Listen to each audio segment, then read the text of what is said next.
The CBS Radio Mystery Theater presents...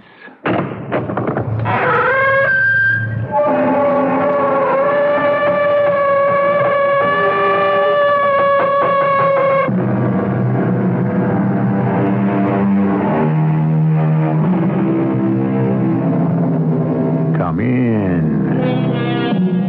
Welcome. I'm E.G. Marshall. I don't think there's any of us who couldn't use a little more luck. And perhaps if we knew what the future had in store, we could either avoid the danger or take advantage of the advance information, which accounts for the popularity of fortune tellers, palm readers, soothsayers, clairvoyants, and crystal gazers. We love them, but not, of course, if what they predict is death.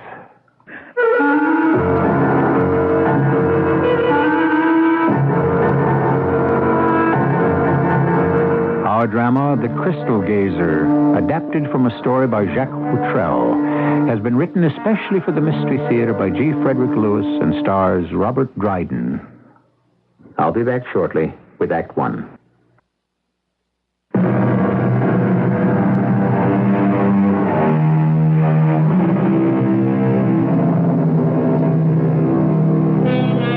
The time, today, one winter afternoon. The place, a big New England city.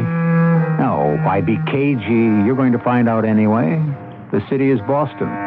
But the room we are in might have been in East India. A tiger rug, incense burning, idols grinning in corners, candlelight. And, of course, a beautiful young woman dressed in a sari who has just welcomed a middle-aged American dressed in a business suit. Good afternoon, Jada. Is Adhem Singh here? Oh, Barak Sahib, what pleasure to see you. Please, let me have your overcoat. You are covered in snow. I shake up the coat and hang it here in the hall. I couldn't get a taxi in this weather, so I walked. I just had to come and talk to your brother. My brother, yes. He is in the next room with the crystal.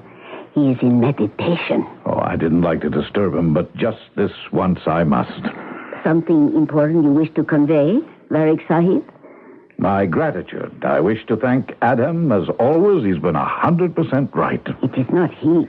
It is the crystal that speaks. He told me to sell Artcraft Preferred, which I did yesterday, Jada, at a considerable profit. Today, the stocks fell through the floor.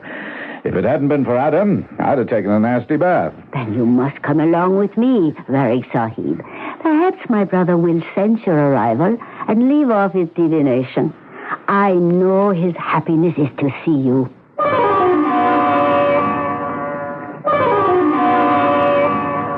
My dear Howard, as we have so often said, in all the months we have known each other, it is not I, but the crystal that foretells. But your thanks are welcome. You know, Adam, one thing that does bother me is that I myself have never been able to see anything in that crystal ball. Oh, I suppose it's because I'm not of your faith, your heritage. I'm not an East Indian. Well, never mind, I can live with it. Whether I see for myself, Adam, or you tell me what you see, I sure have made a packet of money through that crystal. So be it. The power of ancestors. As a matter of fact, I'm thinking of enlarging my gifts to you to further scientific investigation into the psychic. Spiritual research my sister and I have always dreamed of. I must, however, reluctantly tell you, Howard Varick, the light from the crystal does not shine as brightly as I could wish. Don't. Do not say anything today. Not brightly? What does that mean? There is danger. Adam, please. I beg you. Do not say any more. How can I not? Howard Varick is our good friend. All right, look, enough of this. Well, why won't you tell me? It is difficult to tell a dear one. He is being taken from your sight. In so short a time. Will you stop speaking in riddles, you two? Are you saying that I'll die? Please, Barak Sahib. Ask no more of us. Let it be peace today, and no fears. You know, if I didn't know you both so well, I'd be angry. But I know that neither of you play with words. Well, tell me straight out, what is it? What danger? I cannot, Sahib. You must. I shan't leave here until I know. The crystal, Sahib. It tells me that... No, brother. Please, no. Go on. It grieves me to say that which will cause pain to one whom I love, as I do you, Sahib. Perhaps you had rather see for yourself. Let me see it, then. Does it show in the crystal ball right now? Come on. I can open the curtain myself. Do you want to stand behind me, Adhem, or should I look into the crystal alone? This time I will remain beside you, Sahib. Before you sit, are you sure you can stand the shock? Well, of course I can. All right, I'll sit at the table. You stand there. Good heavens. You're right. For the first time in my life, I do see something in the crystal. A light. I see a light inside it. Look closer, Sahib. Place your eyes close to it. Yes, I am. A light, that's all there is. No, it's unbelievable. There's a table with books on it and a chair. No, it's not a table, it's a desk. And I can see a mantelpiece. Oh, that's not possible. That's my own room, my study, and my home. It is. The door in the corner it's opening. I can see a man coming into the room, coming into my study. Now he's turned his face this way. He has my dressing gown on. The man is me. Wake up. Wake up, Tariq Sahib. Oh, please. Wake up. Well, what happened to me? You fainted, Sahib. My brother carried you to this couch. He has just gone to fetch some water. Fainted? I never fainted before in my life. Ah, dear friend, I'm glad you are awakened. Would you like some water? No, I don't want anything. I can't understand myself. It was a shock. The man in the crystal ball was myself, I'm sure of it. It's absolutely crazy. I saw in that crystal my very own study with my books, everything just the way I left it this morning. You did not see your room as it is today. What do you mean? You saw it in the future. Stop, Adam. Stop. No more for today. No, wait a minute. If there's more to this, I want to find out now. I want to go back and take another look. If you wish, you can stand with me, Adhem. It doesn't matter to me. But I'm going to take a long look inside that crystal. Whatever I see.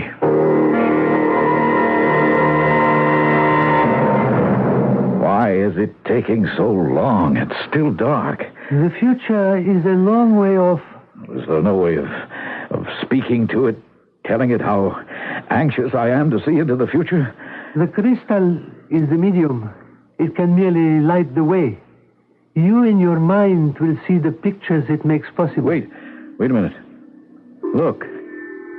Yes, there I am again, in my study. Now I'm sitting down at my desk.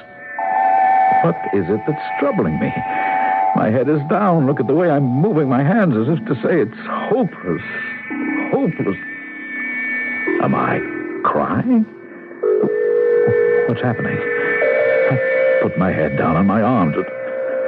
The door. Behind me, the door. Someone's opening it. There's a man with a knife in his hands. He's moving towards me. Closer.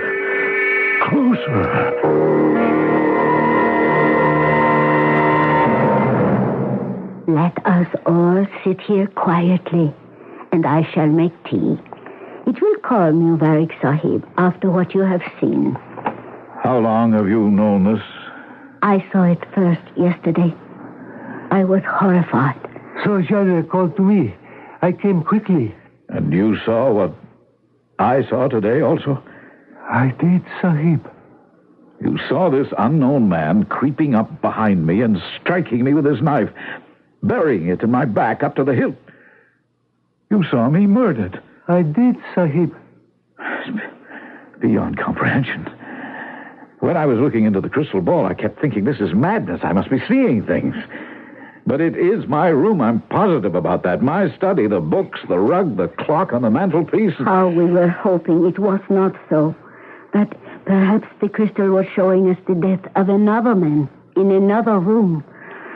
I go now. and make some tea. No, I don't want any tea. Thank you. Adam, I'm a hard-headed businessman, a realist. I cannot believe what I saw will happen. The crystal has never lied. But how can it foretell such a thing? The psychic world is a secret world. Oh, please be careful, Farik Sahib. Now that you have been warned. Well, of course I'll be careful. I'll change the locks, bar the windows. Well, I must go. This room is stifling. That incense, must you burn that incense all the time? I may see you tomorrow. It is the God's will. Yes, goodbye. Goodbye. Oh, help him. He is falling. It's nothing. My heart, a sudden twinge, that's all. You have a bad heart, I Sahib. tell you, it's nothing. I've had 2 attacks, but that's past. Your heart is weak. Oh, we did not know. Why did you not tell us? Well, I'd forgotten about it myself. Had we known, I certainly would not have permitted you to look into the crystal. I did ask him if he could stand the shock. Oh, I feel so bad, Barik Sahib, to have brought on this weakness. I'm all right. Just let me sit here and catch my breath. I'm going in a moment. How do you feel now, Sahib? Oh, please. In my wallet, name of my doctor. Please call him right away.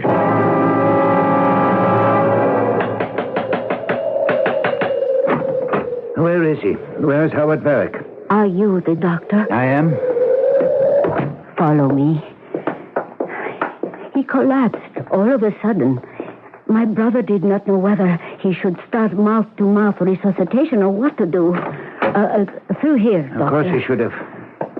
Are you Dr. Cole? I have not touched him. I did not want to do the wrong thing. Do you know how to administer CPR? Yes. In England, I took the training. But a man's life, I was afraid to take the risk. He's not getting any better lying here. Move over, please. I want to see if he's breathing. Oh, I am terribly sorry, doctor. We called you just as soon as he told us your name. Please be quiet. I cannot listen with you talking.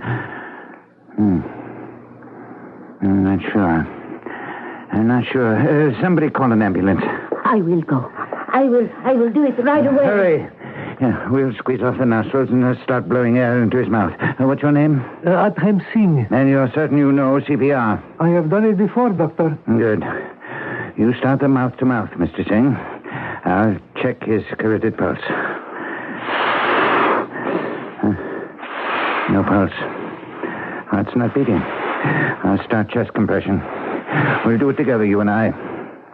Now, I want you to blow into his mouth once. I'll compress the chest 5 times. So it's breath, 1, 2, 3, 4, and on the 5th compression, you sneak in a second breath on my 5th count. Understand? I know the method, Doctor. As you count 4 and release, I blow a breath into his mouth. Fine. All right, let's go.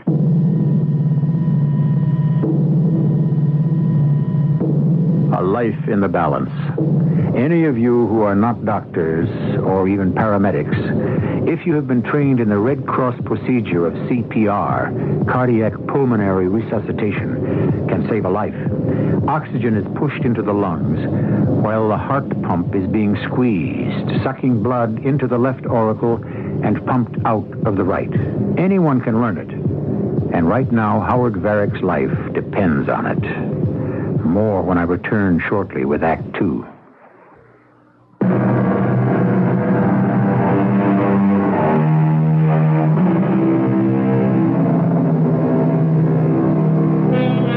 The crisis has passed. Howard Varick was treated and has recovered. It's a week later, on another wintry, snowy afternoon, and Howard sits in Dr. Cole's office. He has just undergone a cardiogram. The cardiogram tells me nothing. That can happen sometimes. It shows nothing at all. No damage to your heart. But to play safe, I think we'll have you take a stress test. That'll tell us whether your heart's getting enough oxygen. But I've never had a sick day in my life. Except for 3 attacks. This apartment where I found you. They have the whole house. Everything about it was so foreign, incense in the air. Who are these people? This Indian gentleman, this lady? Well, what's that got to do with it? Why don't you give me a straight answer, Howard? Is there something you have to hide? What I'm saying is the whole place and those two seemed a little peculiar. Well, he just happens to be a genius, and the girl, she's his sister, Jada's her name, they work together. And what? Well, Adam Singh is an extraordinary man. He's a spiritualist. He can read the future, and I did learn something that day at Adam's house, which perhaps excited me. Who knows, something I should probably go to the police about. Then why don't you? Because they'd laugh at me. I also doubt whether they'd believe me. They wouldn't do anything anyway. How do you know? Until an actual crime has been committed, they're not interested. Howard, perhaps I can help. If it's so secret, it's so important. I have a friend you should see. He's one of the great private investigators in the country. Anything you tell him will be kept in strictest confidence. Let me call him up for you and set an appointment. Well, who is he? Dr. Augustus Van Dusen. Another doctor? Well, his practice is not quite like mine. The disease he fights is crime. What makes this Dr. Van Dusen so different? His methods. Augustus is known among professionals as the thinking machine. He's a mastermind. He is a supreme logician. I see. Maybe that's the kind of man I should talk to. Yes, please arrange it. He sounds like the kind of man who could help me prove or disprove that seeing is believing. Well, if what's plaguing you can be solved by reason, Augustus Van Dusen is the perfect choice.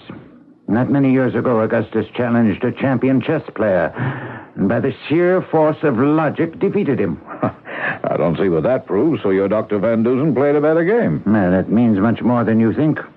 Augustus Van Dusen had never played chess before in his life.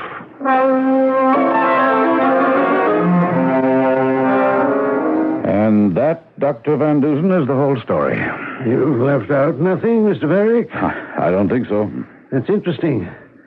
So you believe you've had a look through a crystal ball into the future. Did I understand you correctly?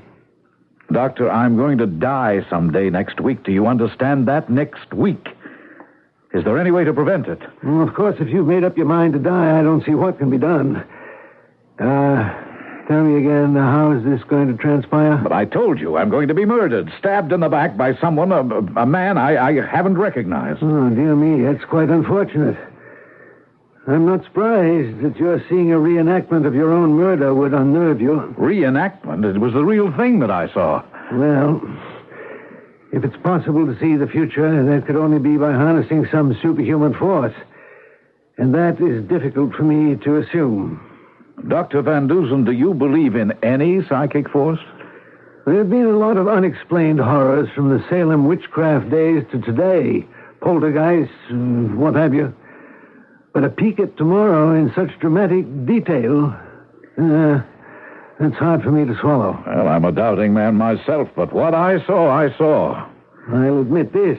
The good Lord who hung the sun and moon up there has done a number of other things which we may never understand. Tell me, Mr. Varick, how did you first meet this crystal gazer, this Adam Singh? Well, I've been interested in the occult for years. I have a comfortable fortune, no occupation, no dependence. The psychic has been a hobby of mine. I've studied it all over the world. I met Adam Singh in India 10 years ago. I realized that he had a power, so I financed him. 2 years ago, he absolutely convinced me there was something to this crystal gazing. Oh, how'd he do that? By making me believe in telepathy, subconscious mental action, call it what you will. And that power of his has guided me ever since in every important act of my life. But only through him? Oh, yes. Always under a pledge of secrecy? Yes. How did you know? Mr. Varick, has there ever been any taint of insanity in your family? No, never. How often have you consulted Mr. Singh? Oh, many times. When the crystal told him nothing, he had nothing to tell me. But when he did advise me, it was always to my advantage. Oh, how so? Even in the most intricate stock operations, he has never given me bad advice. One's going to play the market. Surely a good broker could have done the same. Oh, Dr. Van Dusen, the only game the stock market is a guessing game. There are no 100% experts. And yet, Adham Singh batted that average. 100%? So, naturally, I've come to believe everything the crystal shows. Can you blame me? This murder of yourself that you saw enacted in the crystal, when is it supposed to happen? Well, Singh was as horrified as I was, and his sister. I asked him that question, and he made the vision appear just for himself. He told me of a calendar on my desk which shows a page for each week, and that's true. It was turned to the week of the 21st, which starts next Sunday. Come with me, Mr. Varick. Where are we going? For a stroll on the Boston Common? In this weather? It's snowing so hard you can't even see your hand in front of your face. Besides, I really don't feel up to walking, Doctor. My life is in danger. I'm aware of that. On the Common, it'll be impossible for anyone to overhear what I'm about to tell you. I shall be with you in a moment. First, I have a telephone call to make.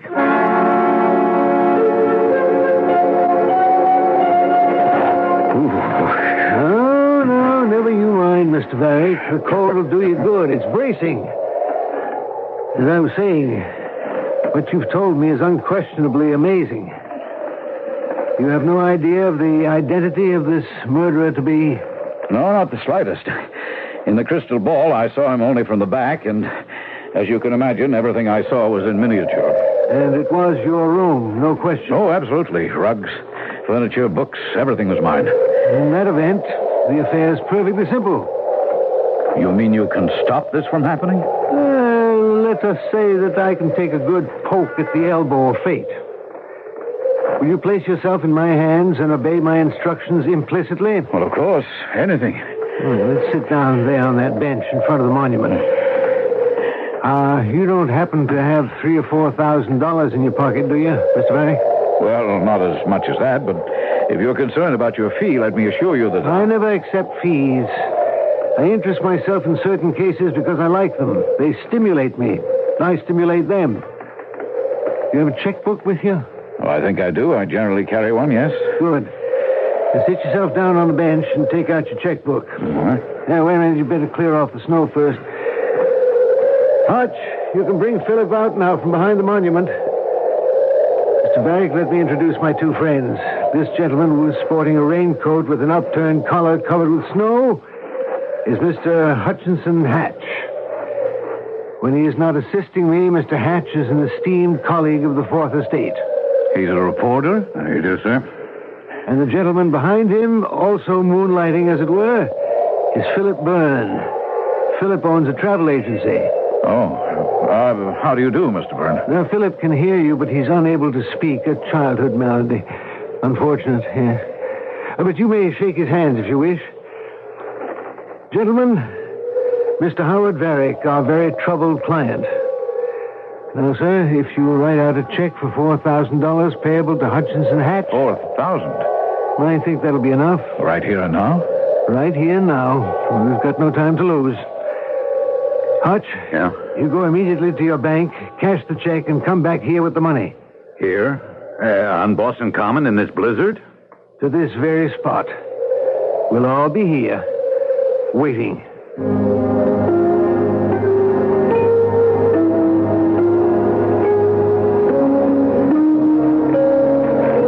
You, Hutch? Here it is, Van. Got the money? 4,000 smackaroos of Uncle Sam's best. Thank you. Philip, I want you to take this cash. You're giving my money to Mr. Byrne? Mr. Varick, half an hour ago you said you would place yourself in my hands without question. Oh, I'm sorry, Dr. Van Dusen. I didn't understand. You will. First, Mr. Varick, the keys to your house. Where is it exactly? It's the big red house at the top of Beacon Hill. You can't miss it. Oh, I won't. Secondly, Mr. Varick, from this time on, your name is John Smith. You're going on a trip, beginning immediately. I am? And you're not to send a letter, a postcard, or telegram to anyone. You're to buy nothing. You are to write no checks. You are not to speak to or recognize anyone, not even me. But my affairs, my business. You told me you had no business. I know, but keeping up with the stock market, that's vital. As vital as your life? Well, but where would people think I am if I suddenly just disappear? I will have Dr. Cole inform whoever's interested that you're confined to your house and must see no one. After all, you did suffer an attack, so there's nothing strange in being isolated until you recover. I don't follow what you're up to, Dr. Van Dusen. What you do understand, however, and what you truly believe is what you saw in the crystal, that your days are numbered. Yes, of course. I'll ask no more questions of you. Forgive me. But is seeing believing? That's all I think about. Philip, you heard my instructions. It's your job to enforce them. You must lose yourself in this man. Of course, you can't take him abroad because passports are necessary, but from now on, he is John Smith. And take him somewhere to some place, south or west. I leave that to you. When you're there, place an ad in the Boston Herald. It will say, come to sunny so-and-so. And you'll add the name of the city where you're holed up. For how long am I going to be hidden away? Until the case has been solved. When I do, I'll have a similar ad placed in one of your city's newspapers. My ad will say, come to sunny Boston. When you read that, Philip, bring him in. Come to sunny Boston in this weather? Oh, Hutch, you and Mr. Varick just happen to be the same height and build. I'm going to be Varick. Uh-huh. Until this case is solved.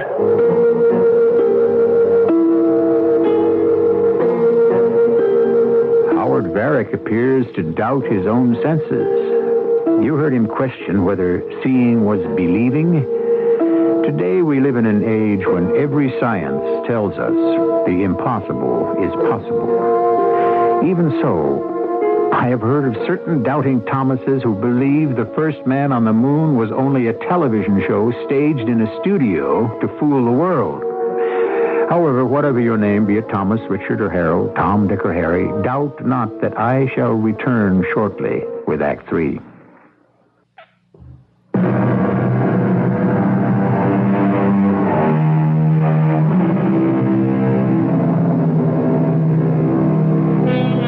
I did tell you, didn't I, that Dr. Van Dusen is known to criminologists the world over as the thinking machine? Blessed from birth with a very large cranium, he has filled it with an unparalleled assortment of knowledge. Until today, he is reputed to have the sanest, clearest brain in science, capable of unparalleled deductive reasoning. It was his reporter and friend, Hutchinson Hatch, who dubbed him the thinking machine. And the two of them are at this moment in the office of Dr. Cole, the medical doctor we met earlier. No, Augustus, I wouldn't say that Howard Varick is fundamentally nervous. He keeps to himself. Has since his wife passed away. So, Dr. Cole, you'd say he was in good command of himself. I don't think a man who parlays a $10,000 inheritance into 10 millions is a flighty type. Agreed. What do you think, Hatch? No, not flighty. Pretty scared, though, that he thinks he's got only days to live. You've got to remember, Hatch, when a man's had a heart attack, changes his viewpoint. That's what we've come to see you about, Dr. Cole. Any ideas as to what might have brought it on, other than physical, I mean? That Indian crystal gazer and his sister, is that what you mean? Well, he did say to me that he thought he should go to the police, that there was something going on that disturbed him. That's why I sent him to you, Augustus. Glad you did. Dr. Cole, would it be unethical for you to write a note to someone and say that, in your opinion, Mr. Varick is ill and you have confined him to his apartment, and you recommend a complete rest, and he is to see no one? Augustus, that's exactly what I would have prescribed in any case. Who do you wish me to address the note to? Mr. Adem Singh. I'll get to it right now. Hutch, when Doc Cole has written the note, I'd like you to deliver it to friend Crystal Gazer's house. Okay. So I see that Adam Singh gets the note. And then what? Then you and I begin step 2 of the trap. And what do I do? You're the bait.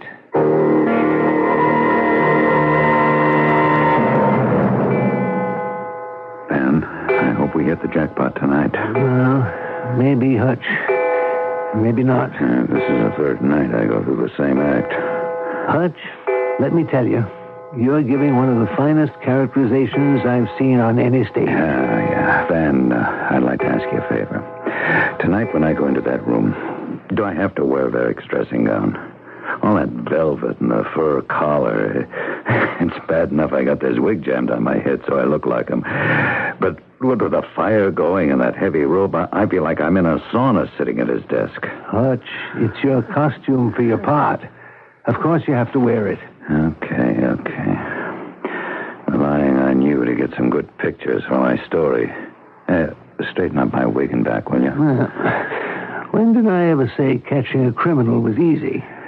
Well, let's get tonight's performance on the road. Time to start? Not yet. We'll wait till it's midnight. Did you check the camera? Is it loaded? You should be playing my part. I should be taking the pictures. But you're built like Varrick. He's not tall and skinny with a big head. Now, about the camera. Of course it's loaded. Flash is all set to go. Just keep your thumb away from the lens. It's time. Good luck. I'll be watching from the wings.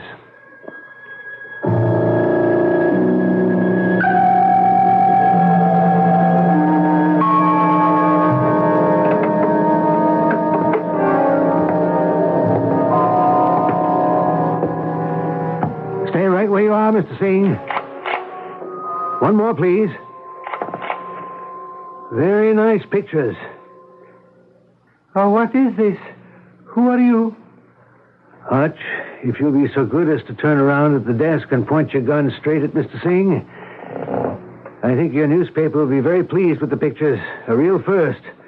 A murderer in action. Mr. Singh, please drop that knife you're holding. Would you mind? I don't understand all this. You might easily have disposed of Mr. Varrick, but you went into such trivial theatrics. He also came pretty close. I could feel him breathing down my neck. I suppose I am your prisoner. Indeed you are. You're charged with the attempted murder of Howard Varrick.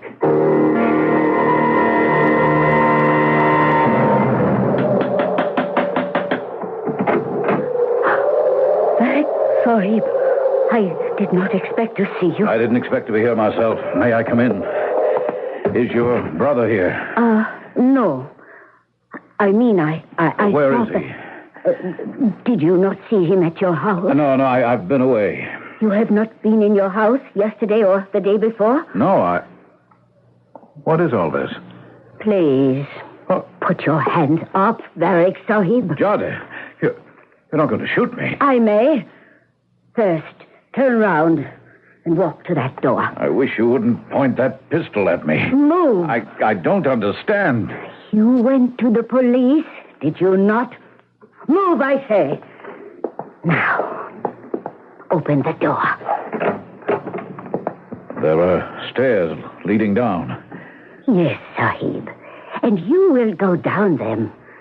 I shall be right behind you. Listen, I don't know what all this is about. Jada, what are you doing?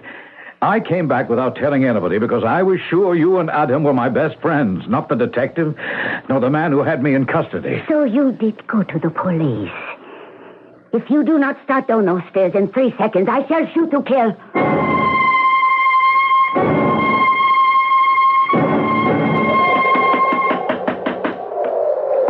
Keep on knocking, Lieutenant. I'm sure that woman's there. Yes? I'm Lieutenant Mallory, 8th Precinct. Sure took you a long time to come to the door, ma'am. I have a warrant to search these premises. What for? What have we done? Who are these people? I'm Dr. Van Dusen, and this gentleman here is Mr. Hatch. For your information, madam, Adam Singh has been apprehended and has confessed. I do not believe you, whoever you are. Adam Singh has nothing to confess whatsoever. He is a spiritualist. We know all about that, ma'am. What's in that room there?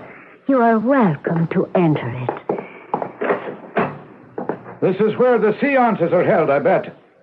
What's behind that black velvet curtain? Stand back. All of you. What? Against that wall. I have got a gun.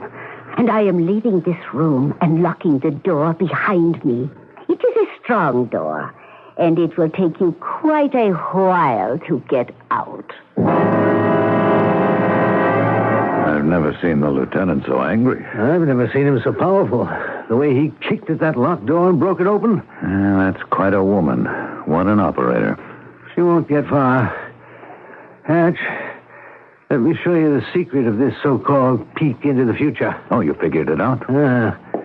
First of all, let's pull this black velvet curtain open. Yeah, there it is on the table. Crystal ball. Velvet-covered tabletop, very nice. Do you see anything in the crystal? No, Swami, I don't. Not a thing. Close the curtain behind us. All right, I've got a flashlight. Good. Now shine it at the base of the crystal ball. What are you doing, Van? Lifting it off its pedestal. Uh-huh. Hatch, give me the flashlight. Now you slowly lift up the crystal. Both hands, that's it. Yeah. Very clever. Look here, I tell you what. You sit right here in the dark and keep your eye on the crystal ball, and I'll see if I can't give you a glimpse into the future. Won't take long, Hatch. We're just going down to the cellar. Let me help! Help! Someone, please help me! Let me help! Hold on, whoever you are. The key's in the door. I'll have it open in a sec. Howard Barrick? What are you doing here? Oh, Dr. Van Dusen, am I glad to see you. My heart is pounding like I don't know what. I was suffocating in there. Why aren't you with Mr. Byrne as we agreed? I ran away from him. I had to come back. Oh, I know it was so stupid. I believed Adam Singh and his sister were my friends. I came back to plead with him to use his power so that I wouldn't be killed. And Jada threatened me with a gun and locked me up in that airless closet. I had it coming to me. I have an idea there's a lot more down in this basement than a closet. I see a light at the end of this corridor. You come with me. You did an extremely foolish thing, Mr. Barrick. First of all, you fell for quackery like some ignorant person. You've been hoodwinked for years. But to return alone to this house, I never thought you could be that stupid. Well, now, the door to the future is a little ajar. Shall we push it open? Good heavens. Surprised, aren't you? How did they do it? The how is simple. It's the why that interests me. Do you see anything here out of place? Oh, there's nothing. Absolutely nothing. Everything's exactly the way it should be. This is my study, book for book, the table, the desk. Even my antique lamp has been duplicated. Everything is just the way it is in my own house, which is miles from here. A perfect duplicate. And now I shall sit at this desk and show you how Adam Singh went about a perfect deception.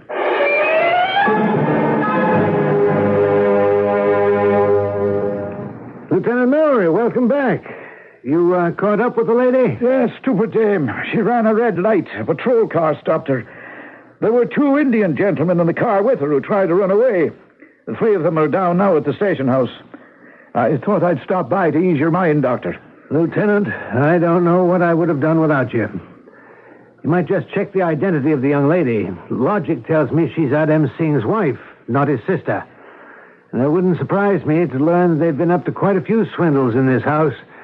A girl like that could be attractive bait. Yes, I'll do that. And Dr. Van Dusen, just give us a call if you need any more help. Hatch, I'll bet you those 2 men and Mr. and Mrs. Singh make up the entire cast. The entire cast? While Singh was up here setting the stage for his miracle play to be shown on the crystal ball, he had to have 2 accomplices down in the cellar impersonating Varick and the so-called murderer. Oh, how did he do it? I'll show you. Come over here. You too, Mr. Varick. Let's just close the curtain. Now, observe. When I lift the ball from its pedestal and the black velvet tabletop, what do you see? A pipe, right? The pipe leads into the leg of the table, which is hollow, and runs all the way down to the basement.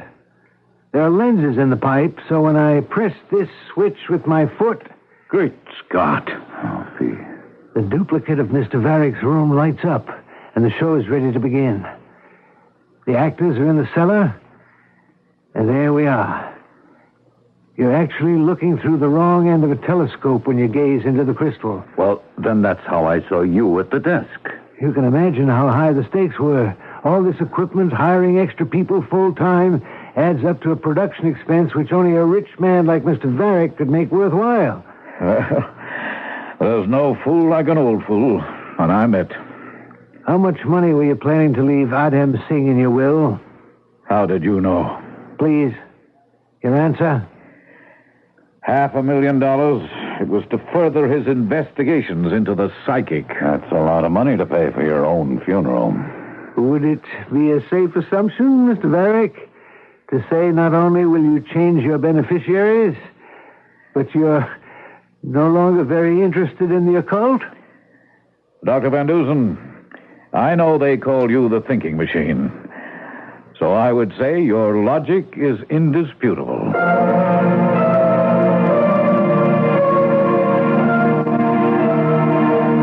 Jacques Futrell, who masterminded this mastermind, tells us that Dr. Van Dusen, the thinking machine, believed implicitly that all things that start must go somewhere. And that if you brought a concentrated mental force to bear upon a given problem, it would no longer be a problem. I shall return shortly.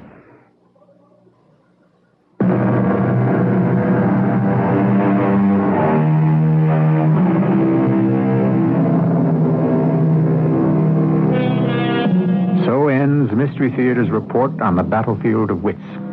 These skirmishes against double-dealing and crime always remind me of that little gem of truth by Sir Walter Scott, who said, "Oh, what a tangled web we weave when first we practice to deceive." And I might add, only a brain of extreme power can untangle those webs, for which we have to thank Dr. Van Dusen, the thinking machine. Our cast included Robert Dryden, E.V. Juster, Ian Martin, and Ray Owens. The entire production was under the direction of Hyman Brown. This is E.G. Marshall inviting you to return to our Mystery Theater for another adventure in the macabre. Until next time, pleasant dreams.